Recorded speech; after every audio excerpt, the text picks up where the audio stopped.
Okay, good afternoon. How are y'all today? Awesome. Good. Okay, I want to thank Miss Drain for letting me be the teacher in here and her cooperating with me. And so today we're going to introduce and start a new lesson. Can everybody hear me with my mask? Everybody's good? Okay. We're going to be looking at how to compare and contrast characters in a story.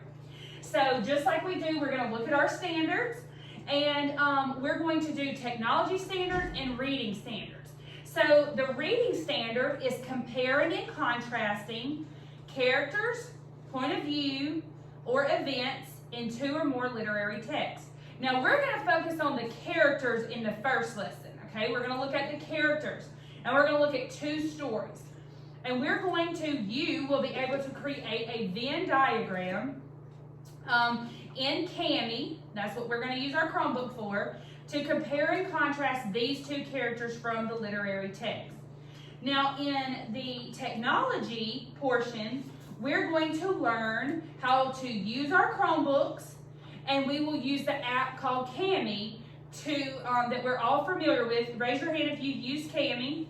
Everybody, very good. So we know how to use Cami, we know how to manipulate Cami. So we're going to use those shapes in there to draw our Venn diagram.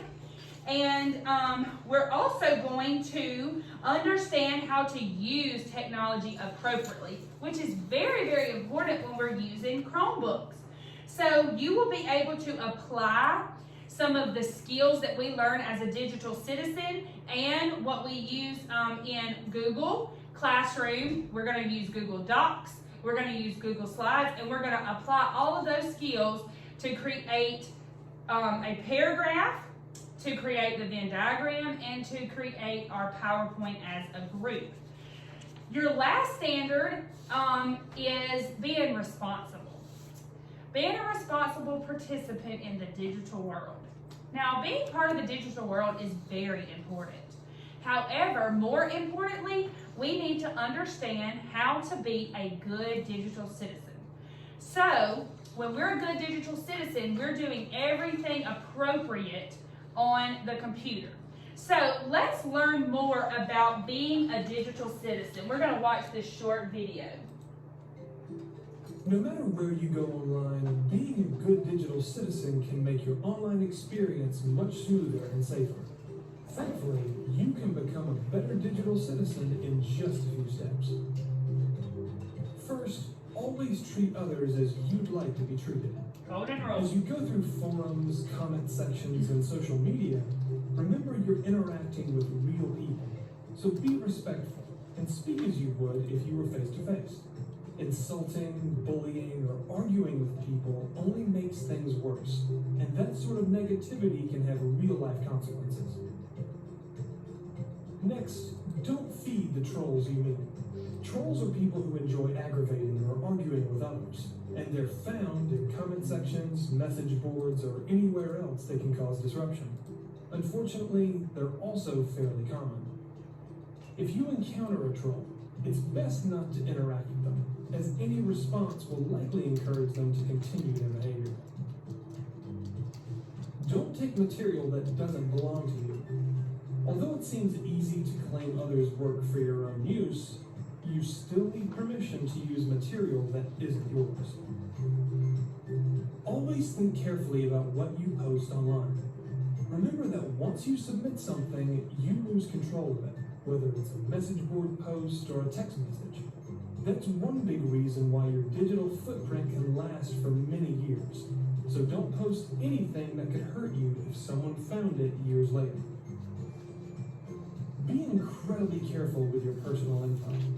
Avoid posting sensitive information, such as your mailing address, phone number, or driver's license number, as some people may try to use that information to take advantage of you. Whenever you're in doubt whether something is safe to post online, don't post it. Finally, don't believe everything you read online.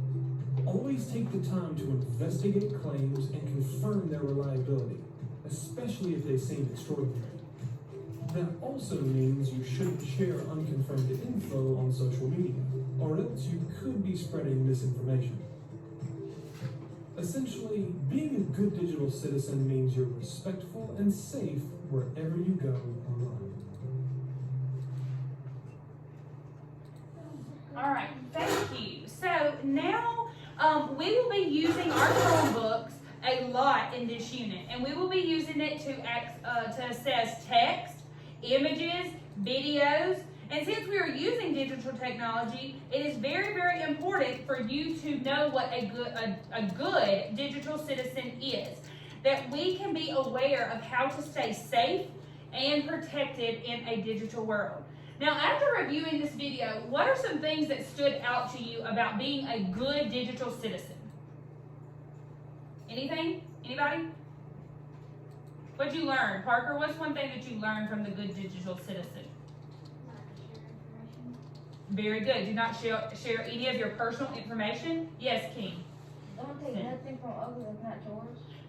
That is so important. Yes, do not take anything from others that are not yours. And that will lead me into this, and then we'll get to you, Brennan. So, if something is not yours, it does not belong to you. That is called plagiarism.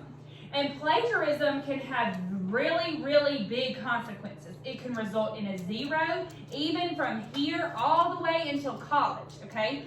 Also, if you're online and you have an image that you want to pick, say we're looking at the text and you see the image, the character, and you want to use that on top of your Venn diagram or in your PowerPoint, if I'm taking that image and copying it, is it mine? No, not at all. So I need to copy that URL at the top, and we need to put it underneath the image where we know this image belongs to this site. Okay, so that's very, very important that you learn. Yes? Don't click on the link. Very good. Don't click on links. Do not let something be popped up and then you click on it because it could give you a virus or it could not be a creditable site. It could show your IP address. You're exactly right. And what happens when they shows your IP address? People will come to your house and SWAT you. Very good. They can come and find you, your location. So is that being safe and secure? No. No. Very good. Very good point. Yes. Be kind to others. Be kind. Even through good citizenship, even through digital technology, you have to be kind because you're interacting with real people. Okay, yes, that was very important. So, that is very, very good. So we want to be safe. We want to make sure that we use information that we get, we cite it, and we reword it into our own words. Do we want to go and copy everything they say about that character? No, ma'am. No, we want to use our own words, okay? So we might have to change them to synonyms, something that means the same, or put it in our own words. So now we know how to be what? A good digital citizen. That's right. So let's get into what we will be doing in this lesson. We will read text from our Chromebook, and this will be posted on your Google Classroom. We will use the Candy app that is our Chrome extension, and we're going to create a Venn diagram, and we're going to compare and contrast the two characters from our literary text. We're going to use Google Docs, and we're going to type a paragraph about those two characters and know their similarities and their differences. And this part will be done individually. So you'll do your Venn diagram and you will do your summary individual. Then we will get together as a group, and this is the collaborative part. We're going to get together as a group and we're going to create a Google slide presentation on the characters and about their similarities and differences we found when reading the two stories. Now remember, whatever you get from the internet, what needs to happen? Don't affect it. You know what I'm saying? Unless you know it. No, if I'm getting information from the internet, what do I need to do with that source? Leave it whatever you want. Put it into your own words and cite where you got it. Very good, Brennan. Yes. Okay, so put it into your own words and cite where you get the information. So after all of this is completed, you will save and upload this to where?